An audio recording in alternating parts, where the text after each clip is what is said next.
São dois aspectos. Um deles é um aspecto mais político, que tem a ver com a ação do empresariado. Quer dizer, a partir dos anos 30, existe uma certa intervenção do Estado nas relações capital-trabalho, mas os empresários se organizam de forma bastante intensa, criando uma série de órgãos que vão dar apoio à sua atuação enquanto classe dominante. Um órgão importante é justamente quer dizer, isso, ao nível do movimento sindical, existe essa situação em que o movimento sindical se divide, se fraciona, o Estado começa a atuar no sentido de cooptar as lideranças do movimento sindical, coisa que acontece hoje também de forma muito clara, né? Não é à toa que nos IAPs, por exemplo, existia uma série de diretorias que eram ocupadas por trabalhadores ligados aos partidos que foram criados naquela época, ou sindicatos que também existiam naquela época. Isso se reproduz hoje no sistema de governo que o PT implantou, né? São 30 mil cargos de comissão, 30 mil. Aí vocês imaginam o poder de cooptação que o Estado tem hoje, né? Então, os empresários começam a atuar no sentido, você coloca para mim? No sentido de se organizar. Então, na verdade, eles criam uma série de órgãos, dos quais eu destacaria dois aqui. O Centro das Indústrias de São Paulo, que é criado em 1928, o CIESP, e o IDORT, o Instituto de Organização Racional do Trabalho, que é um órgão que vai trazer toda uma discussão sobre a importância do taylorismo e do fordismo na indústria existente naquele momento. E vendendo a ideia de que essa era, de fato, uma forma racional de organizar o trabalho e a forma mais adequada de atingir um certo nível de produtividade. Então, esses dois órgãos vão ter um papel importante no sentido de assessorar os empresários para exercerem a dominação a partir dos ambientes de trabalho. E o IDORT, está escrito ali, tinha esse papel, no sentido, inclusive, de assumir um papel de bem-estar social, para melhorar o rendimento do trabalho e aumentar a produtividade.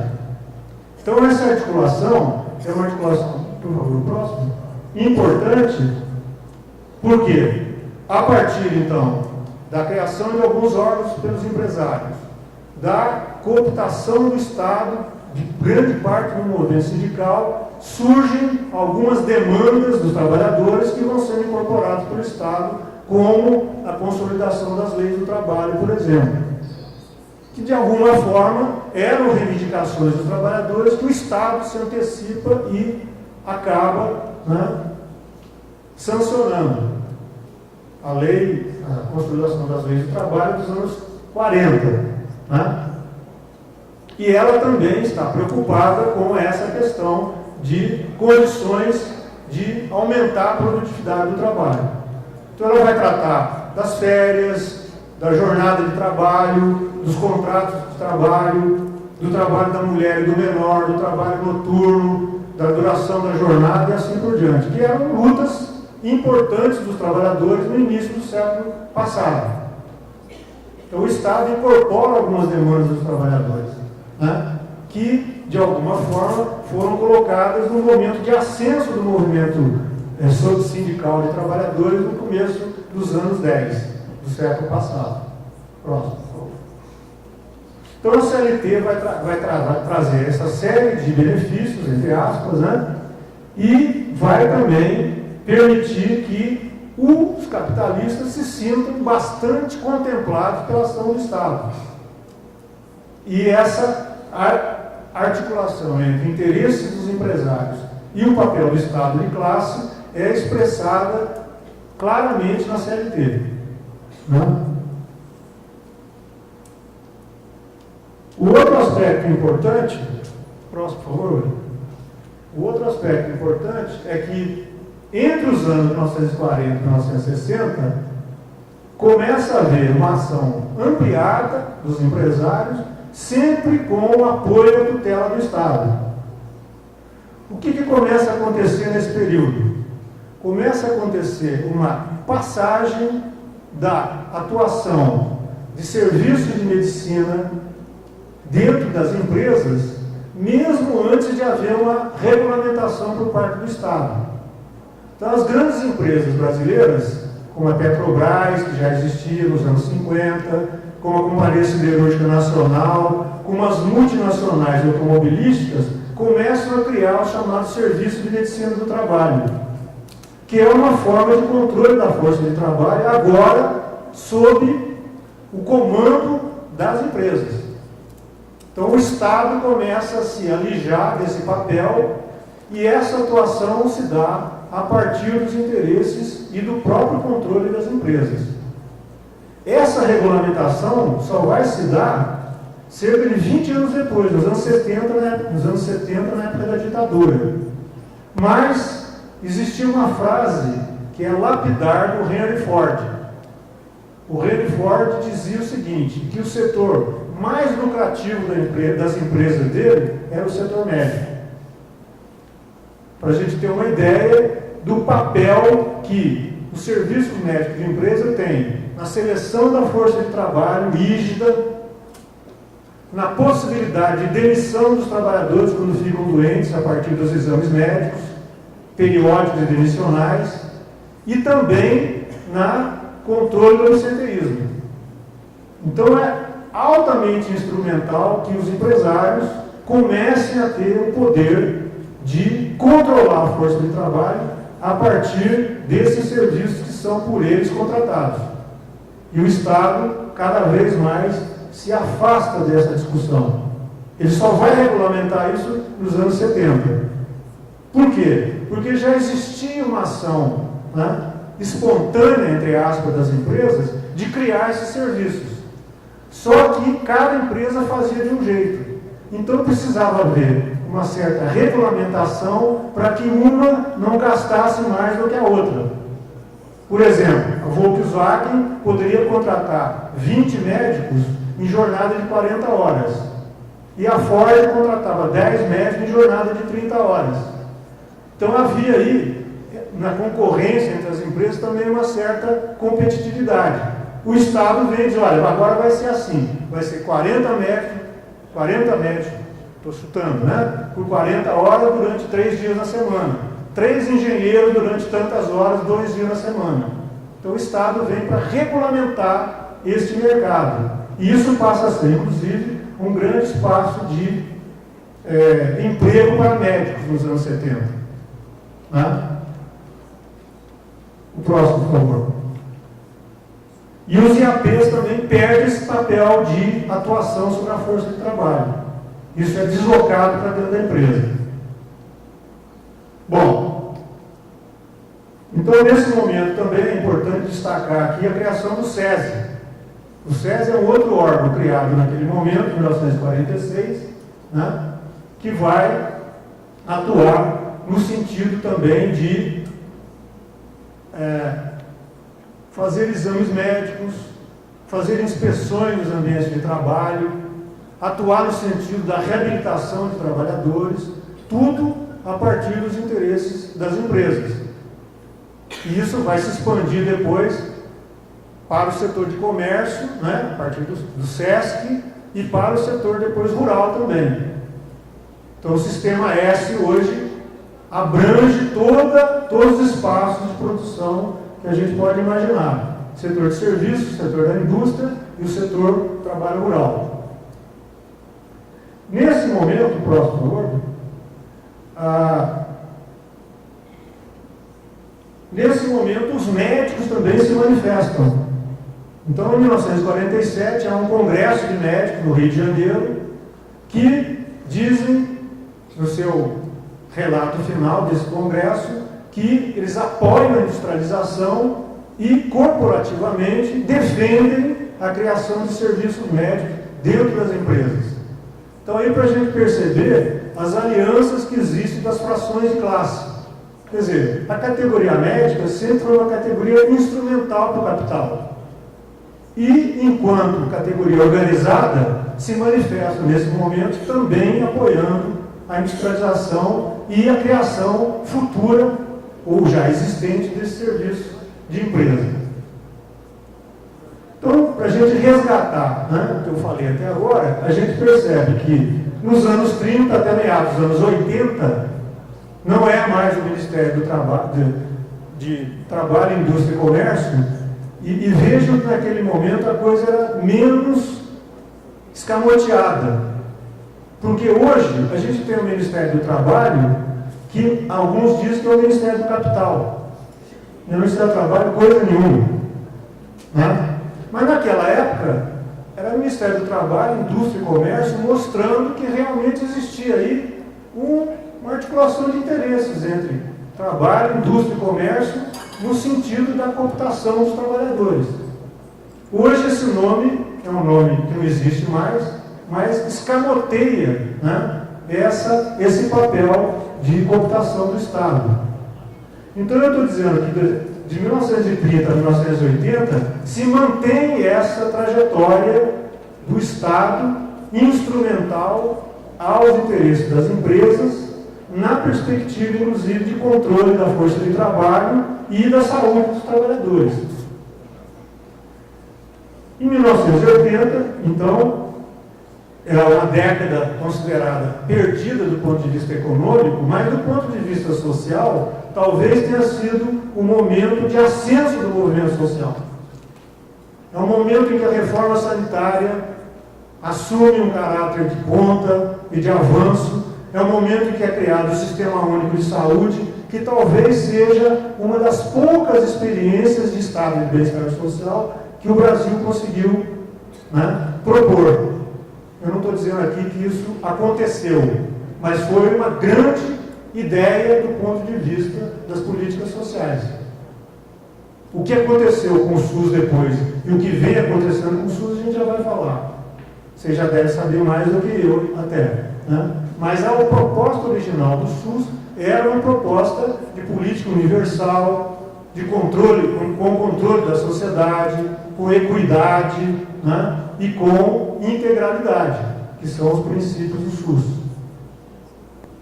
Então, os anos 80 são anos importantes e, neste momento, também é criada, a partir da Constituição Federal, o Sistema de Seguridade Social, que no limite previa até o Ministério da Seguridade Social. Né? Até isso foi proposto. Só que isso não aconteceu em nenhum momento. Logo depois da Constituição Federal de 88, já se fragmentou os três pilares da Seguridade Social. Né? O SUS com um orçamento próprio, a assistência social com seu orçamento próprio e a Previdência com um orçamento baseado no seguro, como foi falado aqui. E não com essa ideia redistributiva dos impostos. Que a ideia da Seguridade Social, ela não é calcada, pelo menos da forma como foi proposto no Brasil, a partir de que você paga e daí tem direito. Não. Era uma proposta baseada no papel do Estado de redistribuição dos impostos. Então não pressupunha contribuição para ter acesso, por exemplo, ao SUS, à Previdência e à assistência social. Mas a fragmentação é que manteve essa situação de que a Previdência continua sendo ligada à ideia de seguro. Próximo, por favor. Então, a gente tem aqui na relação Estado-sociedade nos anos 70 algumas contradições. Existe, né, uma grande deterioração das condições de trabalho, expressadas, por exemplo, no alto número de acidentes de trabalho que o Brasil começou a atingir naquele período, o chamado período do milagre brasileiro. O Brasil foi campeão mundial de futebol em 1970 e também campeão mundial de acidente de trabalho. Foram os dois galardões que o Brasil conquistou em 1970. Um, né, muito utilizado pela ditadura militar, e outro extremamente perverso para a classe trabalhadora. Então é um momento em que existe essa deterioração das condições de trabalho. O serviço de medicina do trabalho das empresas escamoteava essa realidade, escondendo as informações, e foi somente a partir de 1969 que depois da criação do INPS, que começou a haver estatísticas mais abrangentes de acidente de trabalho no Brasil. Foi a partir de 68 que começa a se publicar as estatísticas de acidente de trabalho. Até então a gente tinha as informações muito fragmentadas. Cada instituto tinha a sua estatística.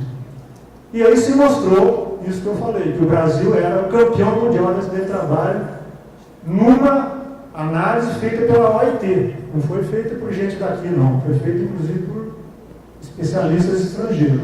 Né? Então existe essa situação, mas, ao mesmo tempo, começa a surgir uma discussão a partir da academia, a partir de alguns setores mais avançados da sociedade, da chamada noção ou conceito da determinação social do processo de saúde e doença. O que quer dizer essa determinação social? De que a saúde e a doença não é um mero, expressão biológica, muito baseada na teoria bacteriológica do Pasteur. Quer dizer, a cada agente uma doença. Não. Isso era apenas a aparência da realidade, como dizia o Marx. Na verdade, a doença é um processo social que, na sua essência, tem inclusive o trabalho como um grande determinante. Algo, inclusive, que na nossa formação profissional é muito pouco abordado nas universidades. Né? Por quê? Porque não interessa às universidades que são controladas pela classe dominante discutir a saúde dos trabalhadores. Isso é um recorte de classe. Para vocês terem uma ideia, na área da medicina, por exemplo, os livros textos de clínica médica, que não preciso dizer, são livros textos americanos, o colega é médico, ele é muito mais novo, porque eu sou jovem há mais tempo, né? E ele é jovem há menos tempo, entendeu? Então, na verdade, se vocês forem levantar os dois livros textos que são utilizados na formação médica no mundo, abordam as doenças do trabalho, são livros que têm cerca de 800 páginas. Em 2 páginas é abordado as doenças dos trabalhadores. Quer dizer, o Ramazzini, em 1700, fez um livro que tinha 100 páginas onde ele discutia as doenças dos trabalhadores. Hoje, cerca de 400 anos depois, nós estamos estudando as doenças dos trabalhadores em 2 páginas. Vocês terem uma ideia de como não interessa formar pessoas para entender essa realidade. Porque a universidade é um aparelho de reprodução dos interesses do capital. Então, nesse momento, começa a haver uma certa desestruturação do que era a proposta da medicina do trabalho e da saúde ocupacional a partir do serviço de medicina do trabalho das empresas. Começa a ser denunciado o papel de controle e de dissimulação que a medicina do trabalho e a saúde ocupacional fazem dos agravos da saúde relacionados ao trabalho a partir das formulações teórico-conceituais da chamada medicina social latino-americana, considerando a ideia da determinação social do processo de saúde e doença e o papel do trabalho nessa determinação. Então isso coloca de cabeça para baixo o papel da medicina do trabalho e começa a ser questionado, inclusive, os espaços onde ela atua, que são os serviços de medicina do trabalho das empresas. Próximo, por favor. Próximo. Bom, então, em 1980, é o anterior.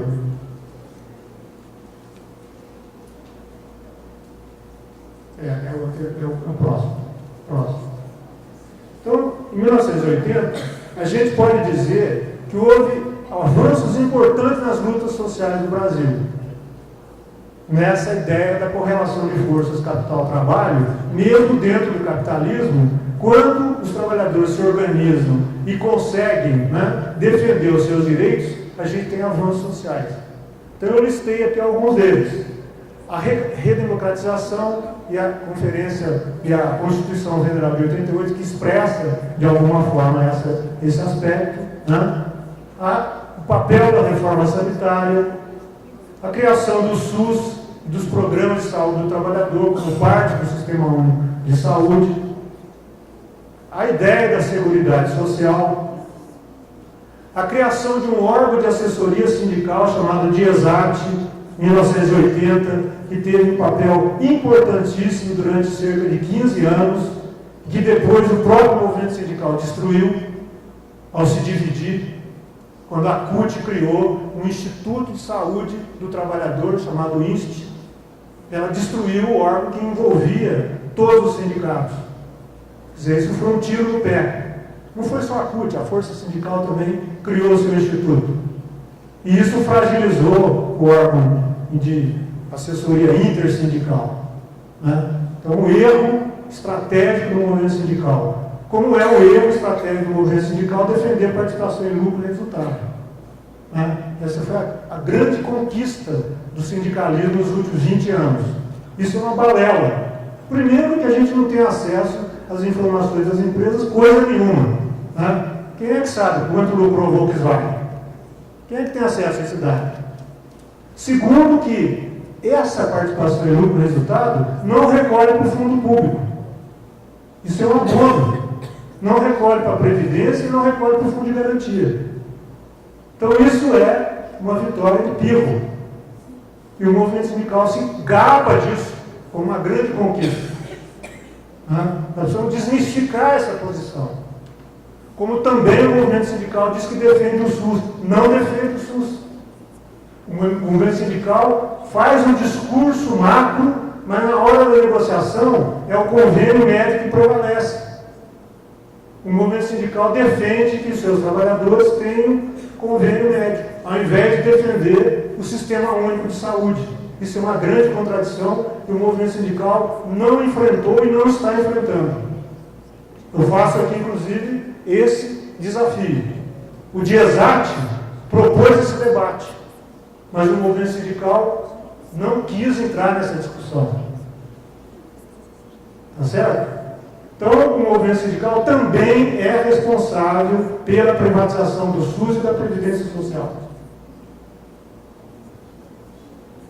E alguns aspectos importantes que tiveram relação com a redemocratização do Brasil. Bom, de 1990 até o século XXI, nós começamos a ter uma série de retrocessos que a gente lista ali. Né?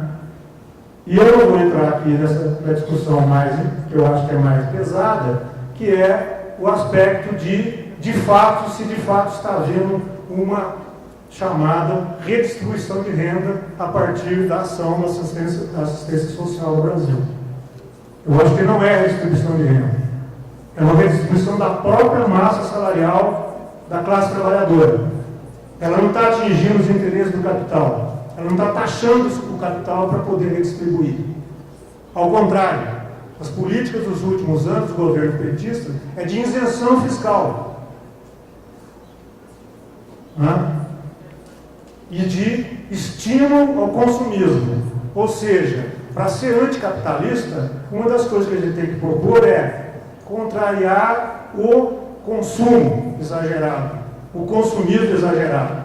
Porque no Brasil se criou a ideia de que, para ser cidadão, você tem que ser consumista. Cidadania é igual ao consumo. Quando não, cidadania é igual a direito social. Coisa que no Brasil não se discute hoje. Nós precisamos desmistificar essa questão.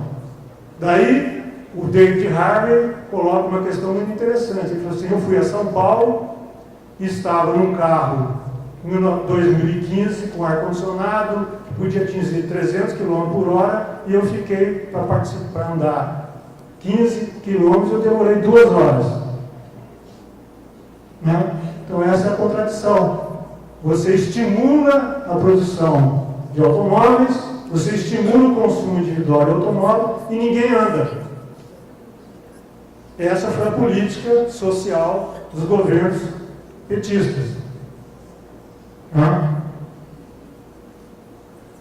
Então essas políticas, elas são políticas ineficazes, porque elas não são políticas que articulam os vários setores que deveriam embasar essas políticas, o que a gente chama de intersetorialidade. Quer dizer, a Seguridade Social é uma coxa de retalhos, como é também uma coxa de retalhos a Política Nacional de Saúde do Trabalhador, apesar de ter toda a base legal para que isso aconteça. Mas não há interesse do ponto de vista da governabilidade. Não é interessante que as políticas sejam integradas. Não é? Bom, e finalmente eu queria trazer aqui alguns dados de uma pesquisa que foi feita em 2012 e 2013, patrocinada pelo Ministério da Saúde a partir do IBGE, que foi uma estratégia que utilizou a Pesquisa Nacional de Amostra Domiciliar para levantar a ocorrência de acidente de trabalho. E não sei se vocês sabem, mas essa notícia saiu no Globo, num dia só, não foi discutido em espaço nenhum pela grande imprensa, e essa pesquisa mostrou que, como a Previdência Social só capta as informações de quem tem carteira assinada, o número de acidentes de trabalho no Brasil é 6 vezes maior do que a Previdência divulga. Então, entre 2012 e 2013, houve 4 milhões e 948 mil acidentes no Brasil. A Previdência Social registra 700 mil. Então, a Previdência Social também é uma mentira nesse aspecto. Né? Ela só pega 50% da força de trabalho que tem carteira assinada. Então a gente tem que jogar por terra as estatísticas da Previdência Social. Não serve para nada. Nem para esse NETEP. Porque o NETEP já está sendo utilizado como algo que as empresas vão também colocar no lixo. Né? Então o Sistema Único de Saúde é que deveria ter esse papel. E não só o Sistema Único de Saúde, mas a Política Nacional de Saúde do Trabalhador, que deveria articular, pelo menos, Ministério do Trabalho, Previdência e o SUS, para produzir estatísticas realmente confiáveis. Esse estudo é um estudo caríssimo. Né? Só vai ser repetido daqui a 5 anos. Mas mesmo esse estudo, nem o Ministério da Saúde divulgou. Então isso mostra, né, como que as estatísticas baseadas nas comunicações de acidente de trabalho são mentirosas. Mostram uma parte mínima do problema, 1/6 do problema. E aí a gente pode desdobrar essas estatísticas e aí entramos na discussão da terceirização. Esses dados desse estudo do IBGE mostrou que os acidentes de trabalho estão ocorrendo de forma muito intensa entre os terceirizados, entre os trabalhadores desqualificados, como já foi falado hoje aqui pela professora Graça Druck. E também não se discute, quando se fala da crise orçamentária da Previdência Social, que cerca de 50% dos trabalhadores não estão contribuindo para a Previdência Social, que não é deficitária, inclusive, mesmo desse jeito. Existe estudo, eu acho que isso vai ser debatido aqui, provavelmente, né, Guilherme, mostrando que a Previdência Social ela é superavitária. E a grande imprensa martela a gente o tempo todo de que existe uma grande crise orçamentária da Previdência. E que a gente precisa aumentar a idade de aposentadoria, que a gente precisa baixar os benefícios, que a gente precisa dificultar o acesso ao seguro-desemprego e outros benefícios que são conquistas dos trabalhadores. Então, essa é outra balela que a gente também tem que destruir. Né? E aqui alguns dados para mostrar que esses acidentes de trabalho, muitos deles têm levado ao afastamento do trabalho por invalidez e também por morte. E o pacote Dilma, Leviano no sentido de Levi, né? Mas tem um duplo sentido mesmo, né? Está cortando isso. Está cortando a possibilidade da pensão, a possibilidade do seguro-desemprego e a possibilidade dos benefícios de acidente de trabalho. Então, eu gostaria, só para mostrar rapidamente, os dados dessa pesquisa. Enquanto, né, os dados da Previdência mostram que houve apenas 718 mil acidentes de trabalho, Essa pesquisa feita pelo IBGE mostrou que dos 4.800.000 acidentes, cerca de 284.000 precisaram de internação. Quer dizer, é coisa grave. A pessoa ficar internada. E muitos ficaram com invalidez permanente e morte. Então, os dados da Previdência são dados extremamente defasados, e sempre foram subregistrados. Acidentes de trajeto, por exemplo, que pegam os trabalhadores do transporte e os motoboys. Pra vocês terem uma ideia, em São Paulo morrem 3 motoboys por dia. E isso virou normal. É normal morrer motoboy. Ninguém se preocupa mais com isso. Ao contrário, estão privatizando o espaço público, criando rotas específicas para os motoboys. Faixas específicas para motoboys. Por que eu estou dizendo que estão privatizando o espaço público? Porque os motoboys trabalham particularmente no setor financeiro. Não é entregador de pizza. São os caras que trabalham para o Bradesco, para o Itaú, para os grandes capitais rentistas. Para encerrar, eu queria dizer alguma coisa para dar um alento para a gente. Depois do pacote leviano, depois da limitância que virou militância, que virou limitância, eu queria trazer aqui uma reflexão do saudoso professor Giovanni Berlin. O professor Giovanni Berlin dizia o seguinte: nós temos que ter a ideia da consciência sanitária.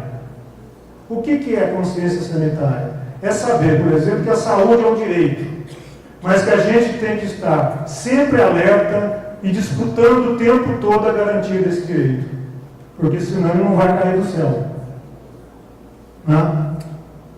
E o próximo, por favor. Mas também um desafio sobre o que é ser anticapitalista. Porque neste momento a gente tem que pensar numa estratégia de atingir os interesses do capital e não remendar o que o capital faz com a nossa força de trabalho a partir dessas políticas sociais que nada mais são do que algo instrumental à lógica da reprodução capitalista. Isso não quer dizer, como a professora Bosquet falou, que a gente não deve defender os direitos sociais, mas deve defender um outro patamar, em que o acesso aos direitos se dê, de fato, a partir